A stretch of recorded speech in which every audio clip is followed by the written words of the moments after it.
You've seen it 1,000 times on the internet. That relationship is toxic. You should just run. Just get rid of them. Is that always the best advice, or is that some crap therapists say? Mended light.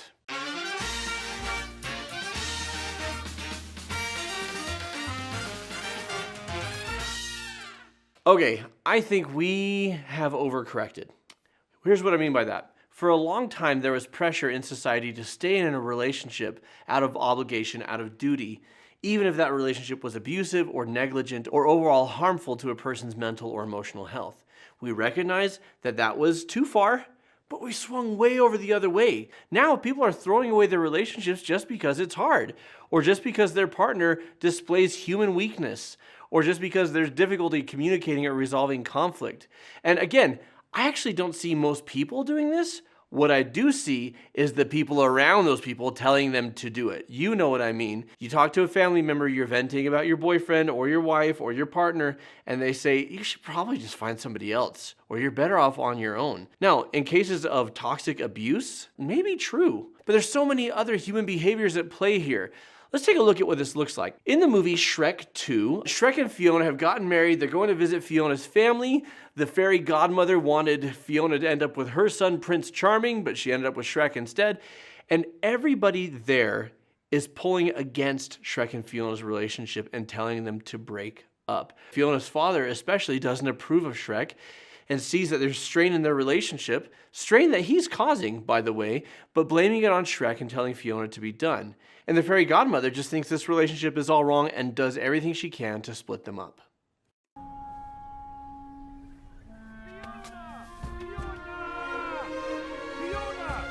Fiona! Fiona! Fiona!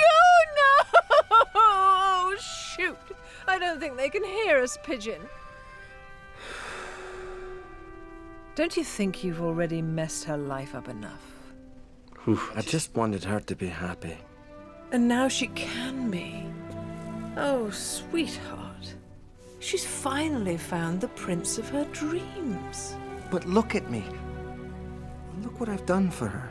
It's time you stop living in a fairy tale, Shrek. She's a princess, and you're an ogre. That's something no amount of potion is ever going to change. Ouch.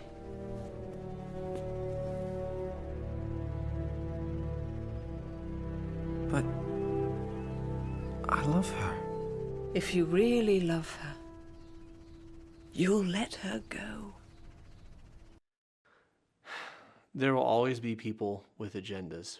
And sometimes those agendas are deliberately nefarious and self-serving. And like in the case of the fairy godmother, sometimes it's like Fiona's dad, where they really want what's best for you.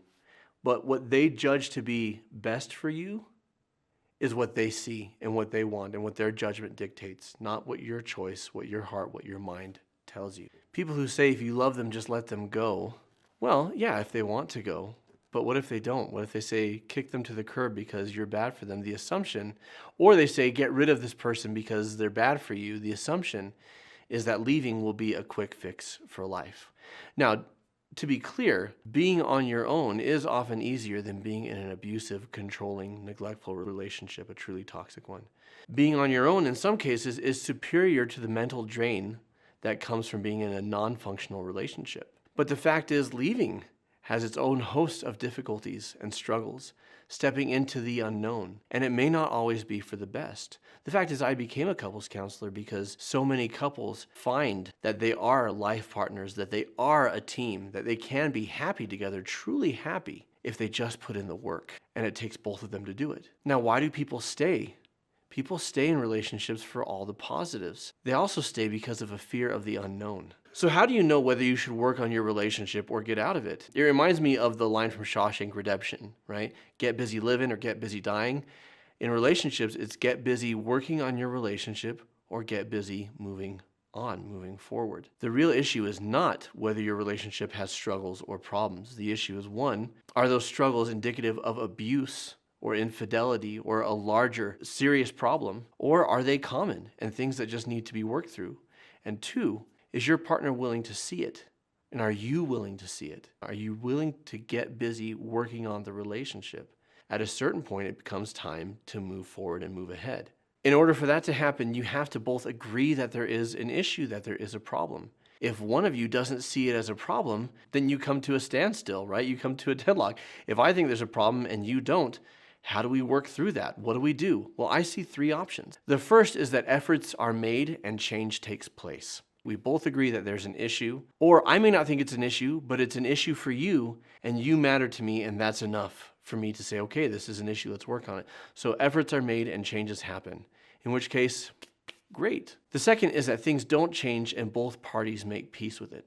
The fact is, every relationship requires a high degree of mutual tolerance and toleration. What John Gottman calls unsolvable problems in every relationship.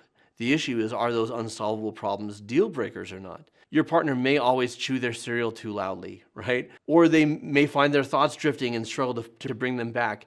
This sort of thing, are these deal breakers or are these annoyances? I find that a lot of people label as deal breakers things that are actually to be tolerated. And then the third is that things don't change, but it's a deal breaker scenario. Abuse, infidelity, or sheer incompatibility, where we just don't work well together. We're not going to have a life together because we don't want the same things. The key issue here is it's not about the voices around you. It's about your own internal compass. The voices around you can be worth listening to if you're ignoring red flags. They can be worth listening to because they're people who care about you. That doesn't mean they get to decide for you. So by all means, weigh what they are saying, consider it, but you're not obligated to follow anyone's voice but your own. So the idea, why don't you just leave? That's some crap that a therapist said. If you enjoy this series in which we ask our viewers for bad advice they receive from a therapist and we respond, let us know in the comments below what's some terrible advice that you received from a counselor. Including don't go to bed angry. A therapist once told one of our viewers that, and they had some thoughts and so did we. So check that out. That's the video that's coming up next. Until next time, folks, keep shining. We need your light.